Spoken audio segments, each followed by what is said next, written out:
Yeah, buy or sell, right? Let's get the dollar bills out, man. Let's have some fun. Are you ready to rock and roll? I am. All right, tape your ankles. Let's go. Let's go. Let's start with the NFC West. We're going to start with the San Francisco 49ers. The 49ers are the most overlooked team in the NFC by yourself. Bye. I think it's crazy to look at their record, and I have to look at it twice every time I look at it Mhm. because the narrative around this team all year has just been all the major injuries they've had, whether it's Fred Warner or George Kittle being injured, or you've had obviously Brock Purdy. They have had consistent injuries throughout this year. The Brandon Ayuk situation that they're not going to see him and he's going to end up not playing for this team. I mean, they really have had when you talk about major players and injuries, and then just what they fought through. That's been the narrative of this team. It hasn't been that this team is good. It hasn't been that this team is competing at the top of the NFC West. It hasn't been that they're in the toughest division in all of football, both conferences, the NFC Yep. West. So, and if you know something about Kyle Shanahan, you know he likes to play Sean McVay. And I think that's the one thing you look at this and you go, uh-oh, this could end up being that's been my favorite team this whole time has been the Rams. And I think they better hope and pray they don't end up playing that Niners team because they know each other so well. And it's going to be really fun to see how this all shakes out. But yeah, I think it's by far and away. I don't hear anything about the Niners, and they are a 12-win team now? It's Yep. unbelievable. They, Unbelievable. they, yeah, 11-12 win team, but also with the upside to still believe to be the number one seed in the Yep. NFC, which in week 6, 7, when Fred Warner went down, I think everybody threw the 49ers in the trash can, right? Yep. Christian McCaffrey was injured, George Kittle was injured, Brock Purdy was injured, Fred Mm-hmm. Warner went down, and we said, you know what, Yep. the 49ers are over. And I don't think we've gotten over that narrative, right? But the No. 49ers could very well walk into the playoffs potentially as the number one team in the entire NFC. So, And they're the experienced team. They're the yeah, team that's yep. been there.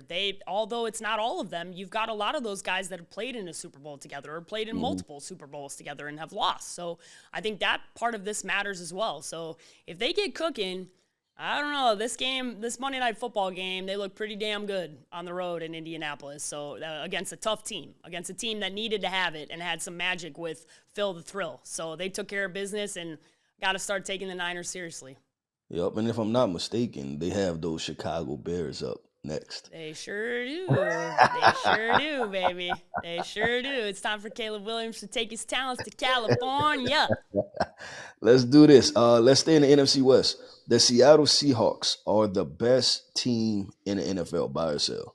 Man, I sat and looked at this damn statement for 10 minutes, just going Mhm. back and forth, because in my head, I want to say yes, but in my gut, I'm selling this. And it's because I know they just beat the Rams, but it's how they beat the Rams. And Mhm. Sam Darnold, as much as I love the story and as much as I am rooting for him, when it comes down to being the best team, when you put him against Stafford, it ain't close. When I put him against Purdy, I've seen Purdy do it in the postseason. And I just, that defense is nasty, but this division is crazy. And it's going to come down to the very last game. And as much as I would love, I know, Mr. Milrow, please don't hit my mentions with your anger. Okay, I had to hear about my Thursday night pick. I picked against the Seahawks, and I had to hear about it afterwards. So I don't want to hear about it now. I genuinely, I like this Seahawks team. I just don't think they're the best team in the NFL. Yeah.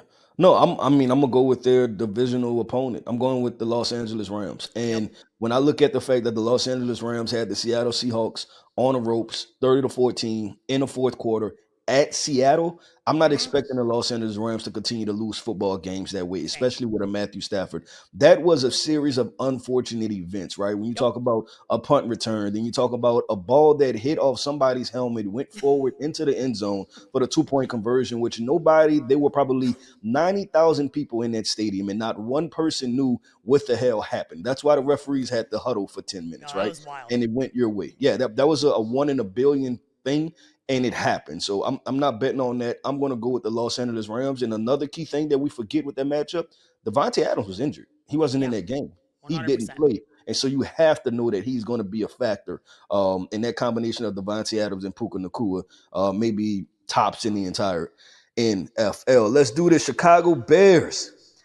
Did the Chicago buy or sell? The Chicago Bears finally exercised their Packers demons. I feel like this is a Bye, perfect one for you. bye, bye. Okay? When you talk about all the things that had to go right for the Bears in those last 3 minutes, that's the definition of an exorcism. You're going through all the things that it took to get through years and years and years of pain and agony and watching every break go Green Bay's way. Green Bay fans, let me tell you something. I'm enjoying all your tears. I'm enjoying all your bitching, all your complaining about all the little things that went wrong, because that used to be me. And I'm so happy to watch y'all do it, because I get it. It sucks to watch one bounce go the wrong way. But that's what the Bears have had consistently, and that's because they haven't had ever, in my lifetime, they have never had anybody like Iceman Caleb Williams behind playing quarterback. And when you talk about the throw that he made to DJ Moore, there is not a better throw that happened this year in the NFL. It is the best play that happened. I watched everybody argue about it on Get Up. Nobody could think of one single play because there isn't one. There isn't one. That's game on the line, on just unbelievable moment, hands in the pockets, crazy catch from DJ Moore, unbelievable way to exercise the demons of the Green Bay Packers. And Matt LaFleur, thanks for going for it on 4th down, big dog. Maybe next time you won't be so arrogant.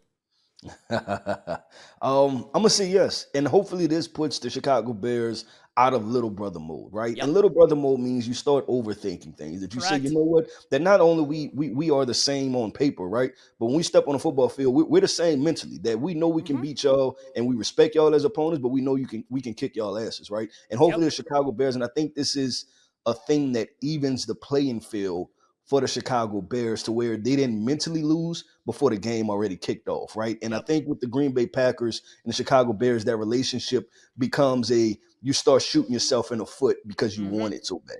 You beat them, you know you can beat them, you beat them in drastic fashion while everybody's watching. Now for the next 10 years, as long as Caleb Williams at the helm, you should walk into this as a toss-up, right? Like, hey, we could kick their ass. We could rock and roll them. So I'm definitely on par. As a Bears fan, it felt like going into a gunfight without a gun for the last 30 years. We didn't have a quarterback. You go in, that you're going into a certain fight, and you just didn't have a weapon. Now, for the first time, the Bears have a weapon. And we've always known what they can do on the running game and what the defense can be. But at the end of the day, it is impossible to win and win sustainably without a quarterback in this league. And when you hit on the quarterback and the head coach, tends to be how you change your franchise. So Chicago Bears fans, enjoy this week, man. I can't get enough. I cannot get enough of the Packer fans bitching. Can't get enough. So please keep it coming my way. Yep. All right, let's do this. Tetairoa McMillan, the rookie wide receiver for the Carolina Panthers. He locked up Offensive Rookie of the Year this week. Buy or sell? I'm buying this one, and it seems crazy to think, considering where Emeka Egbuka started this year off. But between the absolute fall from grace that the Buccaneers have had as a whole as a team, and 1-6 over the past 7 games. Yeah, they've been horrible. I mean, that team has obviously dealt with some injuries, but they just have not gotten it back together again offensively like they did have it going at the beginning of the year. And Emeka Egbuka had an injury. He hasn't been able to come back and re-enter this conversation. So, I mean, T-Mac is leading rookies in key stats like receiving yards, receptions, touchdowns. He's dealing with double coverage. He's really, by far and away, on that team, the number one option, and everybody knows it, and he's still eating. So I think what you've seen with T-Mac, you have to give him Offensive Rookie of the Year as it sits, and that's crazy to think because I thought 6 weeks ago Emeka Egbuka was going to run away with this award.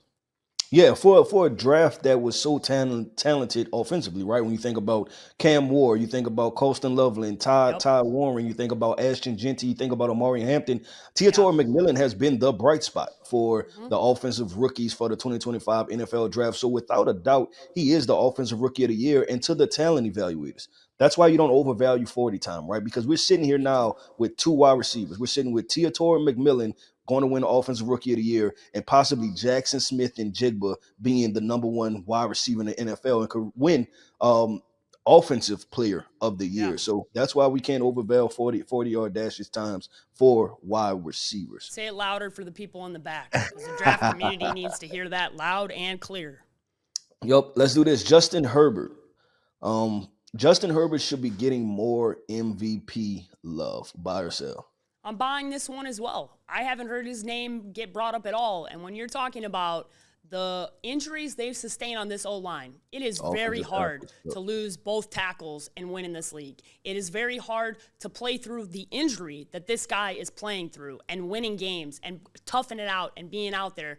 They lost Omarion Hampton. They've had a ton of injuries. They've been able to sustain. They've had big wins across this entire year. And for whatever reason, he's not even being brought up. And I think it's largely because it's a West Coast team, right? You've already got the LA Rams in this conversation. It kind of feels like the Chargers are the ugly stepchild in LA in that market.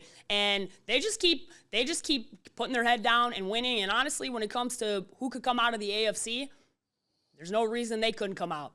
You got a guy who knows how to win as their head coach, and it seems like Herbert has really got it going right now as well. So I definitely think he should be in the MVP conversation. Yeah, should he be getting more love? Yes, but I think his situation is going to prevent him. And the situation, what I'm talking about is his head coach, right? And the fact that Harbaugh's identity is always going to be Running 3 the ball. yards in a cloud of dust, right? Wanting to run the football, playing tough defense. Now, it's going to result in wins, right? He's going to be a guy that wins football games. And when we go back and look, we talked about Jalen Hurts, right? Where statistically he may never win an MVP because he'll never throw for 45, 50 touchdowns in a season. And one guy that we thought about, and he reminds me of, Troy Aikman.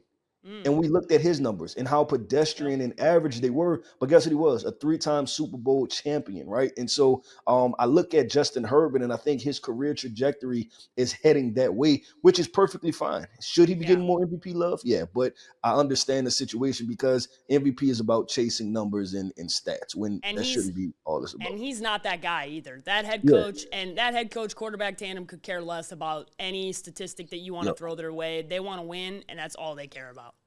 Yep. All right, let's do this. We getting shucked tonight. Boy. Tyler Shuck is the long-term starter for the New Orleans Saints. Buying or selling? Can you tell which way Keith's leaning by the excitement that he I had don't know. coming into this?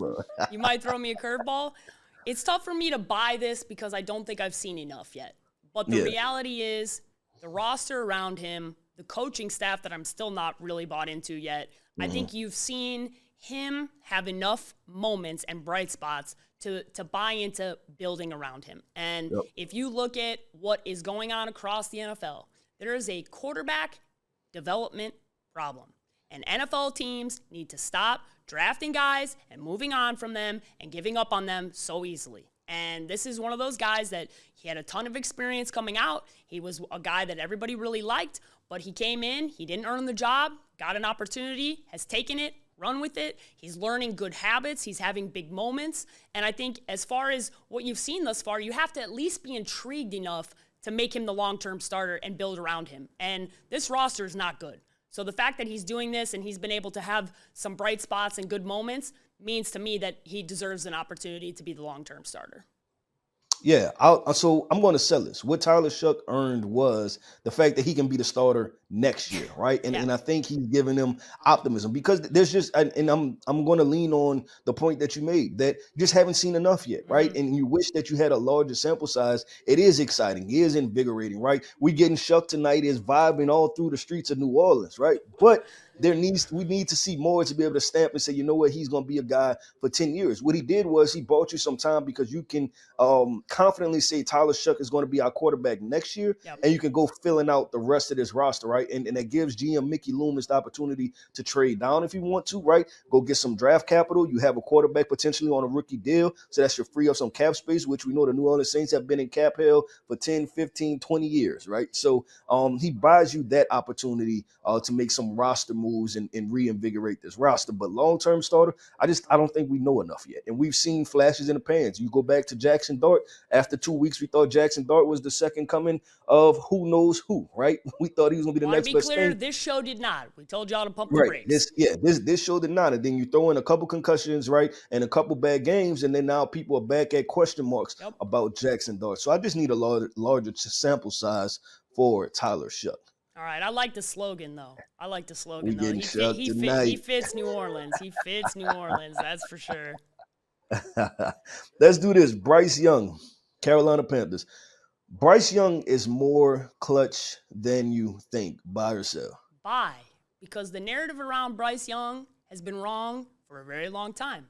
This team is now, yeah, you heard it, the Carolina Panthers are in first place in the NFC South. Not the Buccaneers, not the Falcons, not the Saints, the Panthers. And this has been a total revitalization, and kudos to this team and this organization for sticking it out. He has 12 game-winning drives in the fourth quarter since entering the NFL in 2023. That's the most by any quarterback in the NFL over that span. He's ahead of Patrick Mahomes and Josh Allen in that time. I bet you if we read that statement out to 10 people in the media, none of them would guess Bryce Young. If we said, who is the quarterback with the most fourth quarter game-winning drives over Pat Mahomes and Josh Allen, ain't nobody saying Bryce Young. And that's because the Carolina Panthers are very rarely on national TV. The Carolina Panthers have not been very good. And this is just an undercovered and an underwatched team. And if you've watched Bryce Young, you know you saw good moments and you saw bad moments. But they've been able to put enough together, and this roster's gotten a little bit better. We obviously talked about Tetairoa McMillan already, and this defense has played really good in a lot of these games. You saw that against the Rams when they played a few weeks ago and took care of business, and they've got it going at home. So, yeah, he is more clutch than you think, because I know for a fact if I ask people who's over the top of Pat Mahomes and Josh Allen, ain't nobody saying Bryce Young. Yeah. I'm gonna go ahead and buy this, right? And I'm gonna buy this and say that from this perspective that I always knew that Bryce Young was clutch, right? This is a young man that during my days at LSU, I watched him and DJ Uiagalelei sell out of 30,000, 40,000 people in high school, right? Yep. With all of the bright lights on him. Then I watched him step into the fold at Alabama, right? Following a Tua Tagovailoa and lead that team, right? Then I watched him go to Auburn, right? And it was a clutch time performance, a place where his head coach, right? Hall of Fame head coach, potentially the best head coach in any sport of all time, Nick Saban, say that Jordan Hare was haunted. This young man marched down the field against Auburn and got the job done, right? And then you go to Carolina and he's able to do the things that you said he's done in the NFL as far as the clutch time statistics. I think what's going on now is that a lot of the pundits, they're starting to finally pay attention to the football. And they made Bryce Young evaluation about everything but football. It was the fact that how he walked across the street and what book bag he wore and if he spoke loud enough. What y'all forgot to do was watch the goddamn film. WTF. Watch the film. Bryce Young has always been an ultimate competitor. He always has ice water in his veins. And maybe his stoic demeanor means that the guy has ice water in his veins, right? And he doesn't have to be loud, because I've seen a lot of guys be loud and throw some loud ass interceptions on the football field. So Bryce Young, we go back to that draft class. He was my QB1. The conversation that was after he was drafted that CJ Stroud was running away with things. Let's have that conversation now. Bryce Young versus CJ Stroud. Who's the better quarterback? Unfortunately, a lot of draft pundits, a lot of NFL analysts judge the young man on everything but football. Yeah, and we know this kid really well off the field. Yep. And if you know anything about Bryce, you know he was very determined and was brought up to believe in himself. And that, especially right now with how young quarterbacks are being just absolutely dissected on a week-to-week basis, you see how Caleb Williams has been treated, Shedeur Sanders. I mean, it's Cam Ward. It's week to week we're deciding whether or not they're going to the Hall of Fame or they're never going to play in the NFL again, which is totally insane. I keep telling people that I like him thing is going to get them in trouble, right? Because we have to remember, nobody liked Justin Herbert, right? Nobody, and it had nothing to do with the play. It was like, that guy is too quiet, right? Where is Mama's he from, boy, right? stayed at home. I heard all that Yep. from the scouts. Yeah, guess what y'all saying now? Not a damn thing. Because look at him. Look at what it's just, to me, there's some of the things that we get wrong.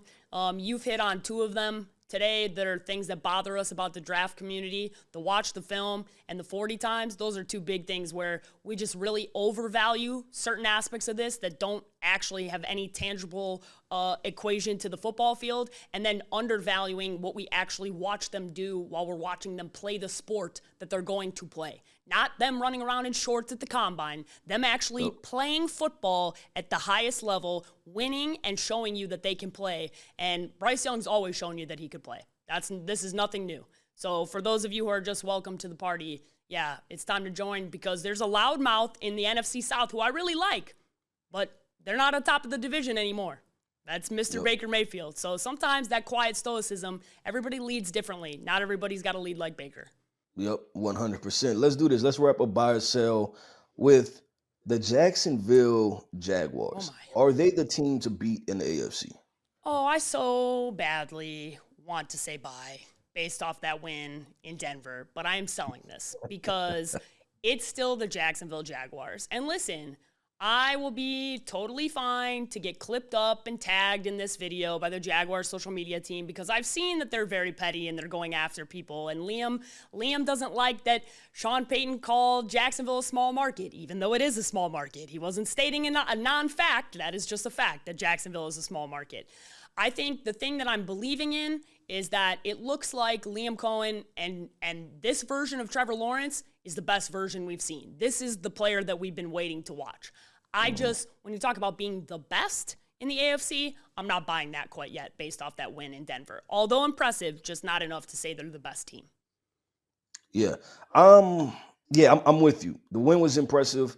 I'm impressed with the Jacksonville Jaguars overall. Finally feel like they're rowing in the right direction, right? And they won't waste the quote-unquote generational talent in Trevor Lawrence. But I'm going to sell this, right? Because we just talked about the Pittsburgh Steelers, the Buffalo Bills. I just think it's simply wide open. The AFC is a wide open conference to where I don't think you can pick one team and say that they're the team to beat. They also have to go to potentially a lot of cold weather outdoor environments to play those games. And I don't know what that's going to look like because it was 61 in Denver when they played on Sunday. It was not a cold Denver game. It was a nice Denver game. What's it going to be like when it's snowy and cold and they got to get a win there? We don't know what that looks like because they play in Jacksonville. So we'll see. They could prove us wrong, but that other AFC team, that Miami team, always looked really good until they had to go play somewhere cold. So we'll see. We'll see what the Jacksonville Jaguars got.